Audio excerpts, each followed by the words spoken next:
Hey guys, how's it going? And welcome back to another episode. In today's episode, we're gonna get back on the bike and take a little stroll while we have a small little chat to make this small little video. All right, let's get on the bike and start talking. So, in today's conversation, yeah, I just wanted to at least show you my face so you know it's me behind the wheel. Well, who else would it be? But anyways, but yeah, today's gonna be a short little video. Something that just kind of came to my head. I've kind of made a few videos on this subject a few times, but not really. I don't know, maybe, well, whatever, we'll see. We're gonna go through it because maybe some things are repeated, some things are not. But at the end of the day, what we're gonna be talking about today is cost of living again. But we're gonna be talking about cost of living come from a completely different perspective. Because I keep getting over and, oh, by the way, it's about to storm and thunder and rain really hard. So we might catch that at some point. Yeah, it's already getting nice and cold. So I gotta go to the store to pick up a few things, and I'm hoping to God I make it and I don't get too wet. Bruh. Yeah, it's only bad for me. Anyway, so anyways, all right, so back to what else. So yeah, the cost of living. The thing is that basically there's two categories of people. Category number one that come out here, they think everything is crazy cheap. Everything is very, very, very, very, very, very affordable and crazy cheap. I'm in that category, and I think a lot of you guys are in that category. But there's category number two that come out here and then they look at everything and see everything, and all of a sudden they're like, man, this is just as expensive or more expensive than in the actual US or Canada or Europe or wherever they're coming from. And when you look at how they're living, then you're, automatically know why their expenses are so high and why things are not cheaper for them here. And when you look at how I live or how a bunch of other people live that do find it affordable out here, then you realize what the real deal is. And so basically, if you come out here and you live somewhat below your means, if you live very modestly, if you live like a regular person and not trying to be balling out here, like I said, I've talked about this many times in different forms, then you'll be right. You'll be all right. Again, if you're coming out here and all you want is to be able to live the same life you live in the US, but without having to worry about all the crazy, insane expenses that is everyday life, then you'll be fine. You'll be totally fine. All right, and that's the thing. But so many people come out here and then they want to live a life that they were not able to afford back home, and then they want to try and live it out here only to realize that it's going to be the same cost as as back home. Meaning, back home, your expenses might be $3,000 a month, and things are very expensive and hard, to maintain, because again, as you get money, you get more bills, and it's just like a vicious cycle. You already know the deal. I'm not going to get into that. And then when you come out here, in order for you to save money, basically you got to live like you were living in the US, maybe even less so. And all of a sudden, maybe again, even more modest, more relaxed, more chill, less luxuries, which is a lot easier to do out here. Let's take this route instead today. But once you do that, all of a sudden you realize, oh, wait a minute, not only can now I afford to live, but I can actually, afford to live in a nice house, go out to dinner when I want, have, all these luxuries, and yet still put money in my pocket. But again, like I've said many times, if you're coming out here and you want to live like, a king in a sense, like you want everything, you want everything luxury in every sense of the definition, then yeah, by the way, it's very windy, it's about to storm. Just thought I'd bring you guys with me out here. But yeah, so it's just a change of life, like a mode of living. So like, for example, I could very easily have a car and just go to the store and not really care too much about the rain, but then that would increase my cost per day, per month, per whatever, a lot. What the hell's a bike costing me? Nothing. I get a flat tire. What do? I just you know, it's only a little minor inconvenience, as opposed to, you know what I mean, like if something breaks down with your actual car, it's not minor per se. It's very lot more than that. But again, you know, the typical Mexican, the typical Latin American person, the typical person out here, for the most part, they're already living below their means. And what do I mean by that? Well, the typical Mexican doesn't have AC blaring all day, every day. A typical Mexican doesn't have hot water and water pressure. Not that they can't, not that they don't have it.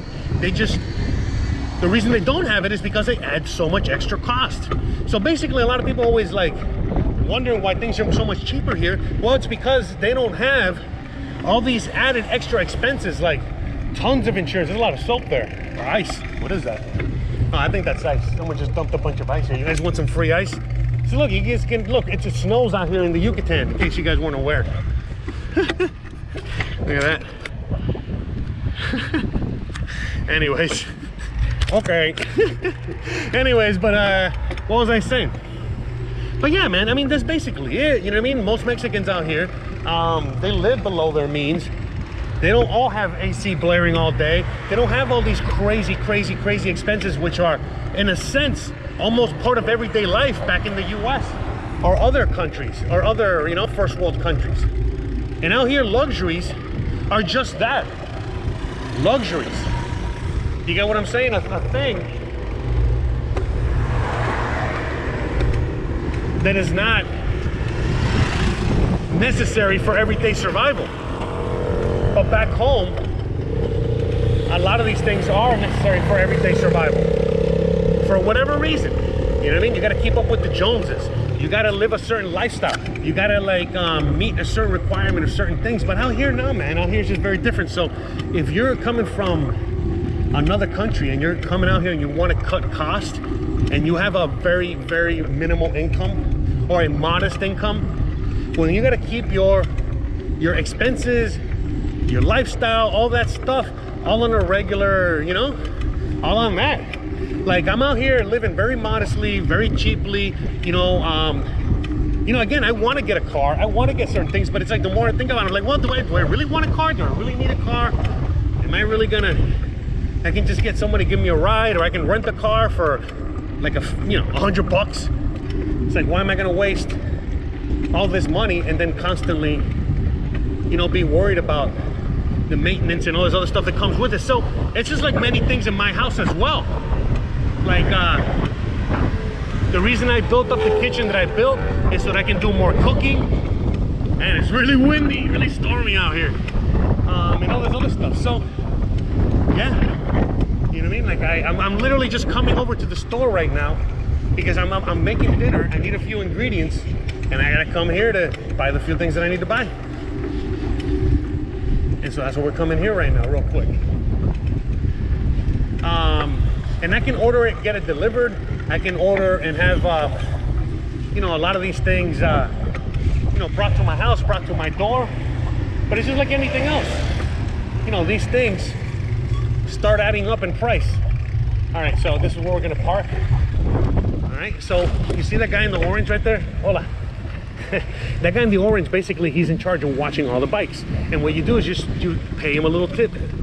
All right, so we're gonna just park the bike here real quick.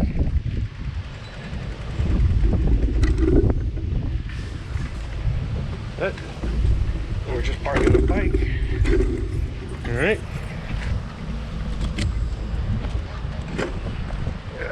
All right, so we're just gonna tie the bike up real quick.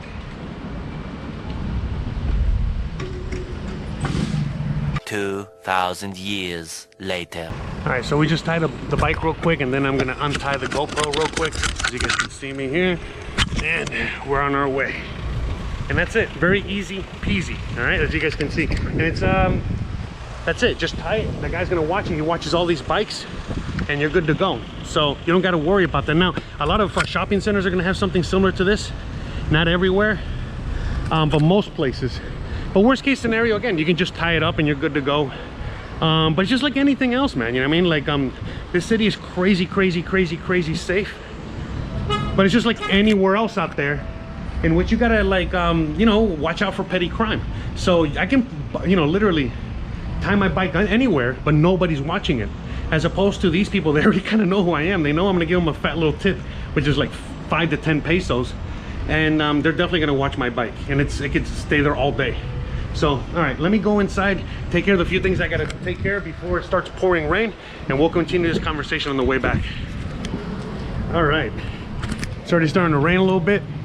Time to get the hell out of here. All right.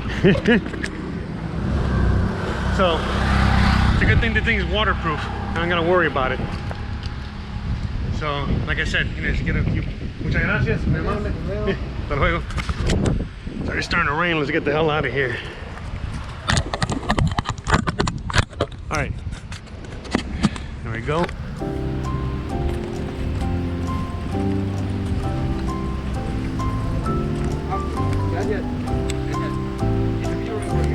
Oh, muchas gracias, muy amable.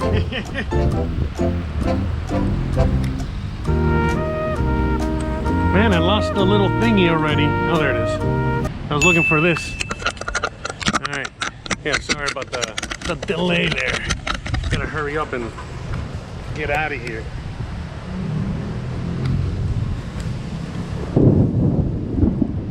You hear that?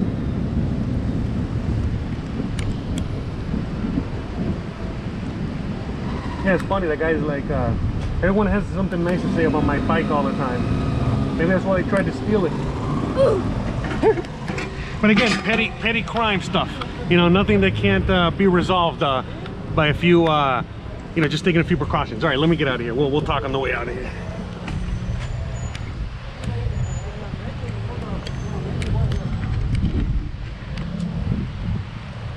Well, my ass is gonna be wet. Bruh. I'm always wet, huh? So, all right, it's not raining that much. It's just regular rain. What? Hasta luego. Just regular rain, nothing crazy, just a little bit of rain. So yeah, man, it's just like little things like this, you know what I mean? Like for me, it's not a big deal. Getting a little wet, you know? It's not a big deal. Living the way I live right now. For a lot of people that come out here, they want to live, again, that Louis Vuitton life, and they can live that, but it's going to cost them a Louis Vuitton price. But anyways, I digress. You know, there's a lot of reasons why things are cheaper out here. You know, for example, the taxes situation. I mean, taxes out here are, you're not taxed to death. The typical Mexican, the typical person out here is not taxed to death like they are in other parts of the world, like namely the US. But most first world countries, I mean, you're taxed to death in one shape, form, or another. And you're not taxed to death here, you know? You just pay a little bit of tax and that's it. So right now, I just came from the store, okay? And I bought 2 onions, 4 potatoes, 3 carrots, and what else? And something else. And it all came to $1.50. All right. So I bought 1 onion for today, 1 to have in storage for the next meal, some potatoes and some carrots for today's meal. And there's something else.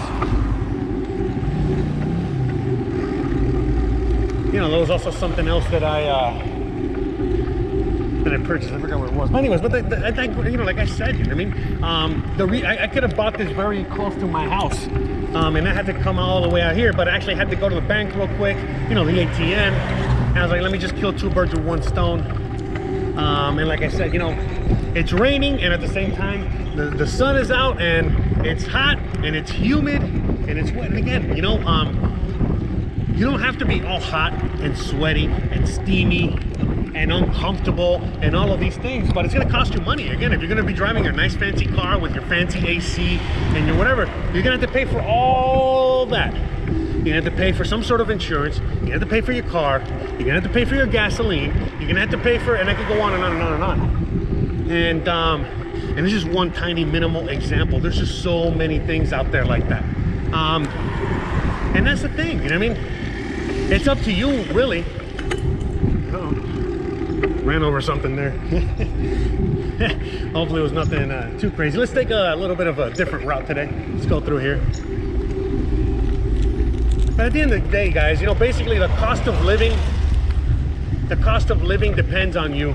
I talk to a lot of Mexicans, and I literally tell a lot of Mexicans out there that, you know, want to know my story a little bit, and I let them know, oh yeah, I remember when I first came here, I didn't know anybody, I didn't know anything, and I came here with $1,500 to my name and nothing else.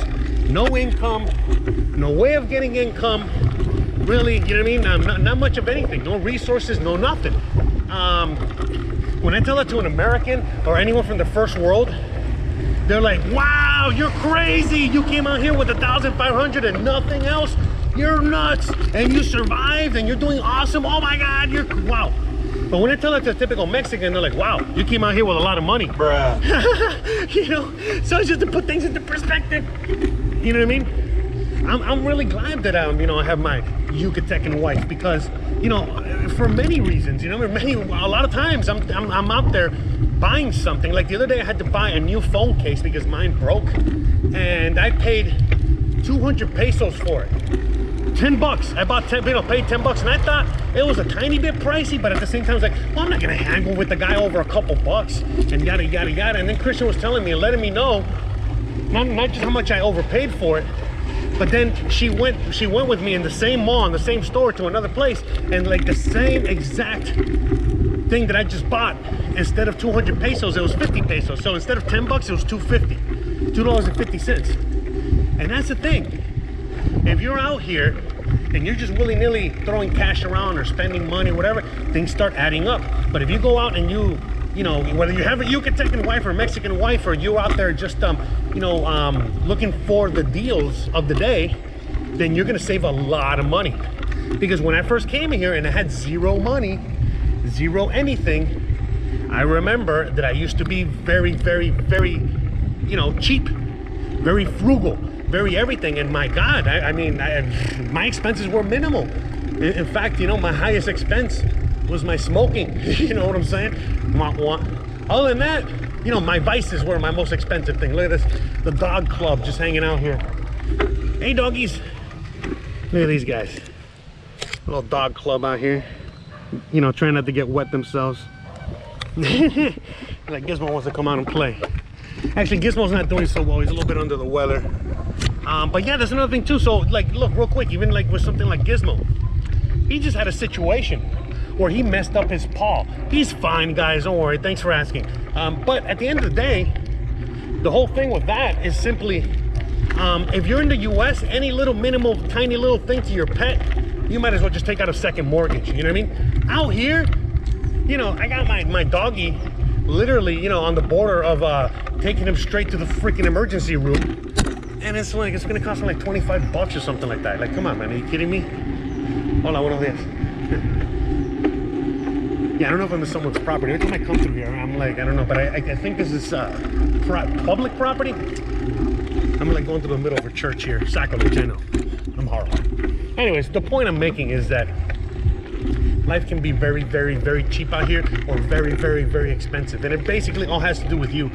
I talk about on this channel a lot on how to keep it cheap, how to keep it frugal, how to keep it, you know what I mean? So that if you're coming out here with just a few bucks and just a little bit of income, you can make it happen, and then some. Remember what the typical Mexican has to survive with. So whatever the hell you're getting from the government, from your pension, from your retirement, from your shitty job, whatever, trust me, it's plenty. It's more than enough. You're getting more than anyone that's out here. So when people ask me, hey, do you think I can survive on my retirement? You think I can survive with this measly little check?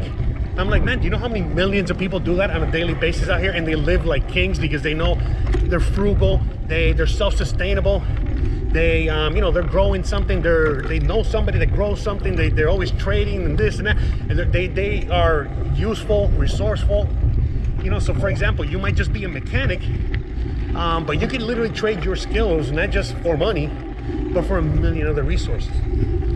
The other day, someone came up to my someone came up to my door, to my gate or whatever, and just asking, not asking for money, but asking if he could do a little bit of yard work in front of the house for money. And we said no, it's okay, because we already had somebody coming and doing it. So I don't want to leave him hanging. By the way, I'm not getting ice cream today because I already got it earlier today. But the point I'm making is that I'm just going a little bit of, around the block here so I can finish my thoughts. Anyways, but the point is that they don't just, it's very rare for someone to just come out of nowhere and ask for money and not, be offering something in return. So this guy, he offered to do that. I said, we said, no, it's okay. He was asking for 100 pesos, which is $5, to do work, a few hours work. And I was like, no, man, we can't. But before I could, offer him anything else, he basically just said, hey, man, I'm hungry. Do you have a can? Do you have like a can of anything there that you could give me? I'm like, fuck yeah, man, don't worry about it. So I went inside. I got him a can of beans. I think I got him like a banana. I don't know, just the few things that I had lying around. And I gave it to him, and he was so thankful, so grateful, so whatever. And then he was saying, do I owe you anything? I'm like, no, what do you mean you owe me anything? You came here asking me for something. Don't worry about it, brother. And again, what did that cost me? You know what I mean? I fed that guy that was willing to work for less than $1, like 50 cents, you know what I mean? Now, not $1, let's just say $1. You know what I mean? And so that's the thing, and it's like, everyone out here, no matter how poor they are, they're willing to do something, anything, to earn at the very least their meal. Rent is so cheap even for them that they can afford surviving like that, and that can go on and on. So when it comes to anyone out there, anyone coming from any part of the world that's first world or whatever, and they're telling me that they can't survive, that things are too expensive, that this and that, I'm like, man, I don't know. That's your problem, bro. That is your problem. Because anyone out here can literally survive with nothing, with pennies, with barely almost anything. So if you cannot survive out here with whatever if you cannot survive out here with whatever measly scraps you can find, then you're just not going to survive. You get what I'm saying? It's as simple as that, because people out here survive with nothing. So if you're coming out here with over $1,000 a month and you still can't survive, then you got to drop some of your needs. You got to drop some of your luxuries. You got to drop some of your whatever. You know what I mean? I know plenty of people, like literally, like for example, two different couples, but they're basically dealing with the same thing, and one of them is spending thousands of dollars to live out here a month, and others are not. They don't even break $1,000, and they're living the same. They got the same, medical problems. They got the same issues that could be very, very costly if not taken care of correctly. But yet again, one is more frugal than the other, and because one is more frugal than the other, they get to live like kings out here while the other ones are barely surviving. Rich dad, poor dad. A lot of it has to do with mentality. A lot of it has to do with money management. A lot of it has to do, again, with you got to be realistic with yourself, and as simple as that.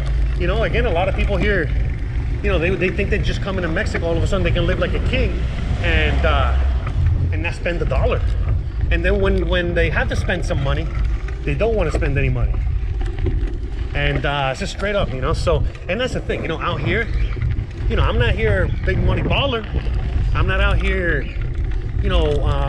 throwing money around, but I'm definitely never, I mean, besides when I first got here and I had zero negative, I was literally a negative, but besides that moment, when I first got here, those moments, that first year, besides that, I've never had to worry about how much I'm spending, how much I'm, you know what I mean? Like, going to the store and counting items, like to make sure I don't go over budget, and I can go on and on. And that's the thing. That's a reality. You know what I mean? Like, if you're, like I've said this many times in many episodes, I'm gonna keep talking about it. But basically, if you come from humble beginnings, if you come from already surviving, if you come from the dirt, if you come from the ground, if you come from, working hard, blue collar, all these things, you're gonna be beyond fine out here. You're probably gonna be making a killing out here. You're gonna be loving it out here. But if you're coming up from, let's say you're coming from like upper middle class, upper class, and then you're coming out here and you realize that you gotta you know, you got to go backwards. You know what I mean? That you got to like drop some of your luxuries, some of your needs. You got to drop a lot of these things in order to live comfortably out here. Man, you're the one's going to be struggling the most. And it's as simple as that, because, you know, to me, it's like, it's sad and it's hilarious when I see people coming out here and they're spending exactly the same that what they're spending in the US. And I'm like, how do you even do that? How do you find a way to spend the same or more than you're spending in the US? How, Sway? Take a few steps back to go. You ain't got the answers, man. You ain't got the answers. What the hell's wrong with you? So, yeah, I'm going the wrong way, guys. I know. So it's just the doggies, the doggies. I'm gonna say hi to the doggies again. Look how cute. So look at that. Hey guys, how's it going? You guys are getting famous now. The famous doggies. So, all right, we're gonna bring it to an end here. Let's get out of here.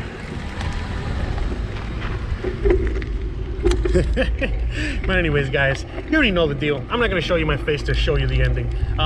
If you like this kind of content, you already know what to do. Don't forget to please like, please subscribe, please share, please hit that bell icon, but more importantly than anything else, please stay awesome. By the way, look, these are the gas guys. If you're always wondering why like all that noise and the singing and the honking and the whatever, it's the gas guys. They just go around the neighborhood. Hold on, buenos dias. They just go around the neighborhoods honking their horn, hoping to God that somebody will jump out of their house. Hey, I need gas, I ran out of gas. And then they fill up their gas tank.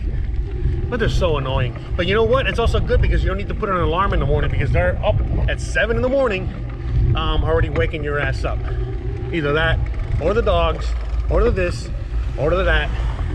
Welcome to Mexico. Like I said, it's not for everybody, but it is for a lot of people. So, all right, guys, thanks again for watching, and we'll see you guys in the next one. Bye.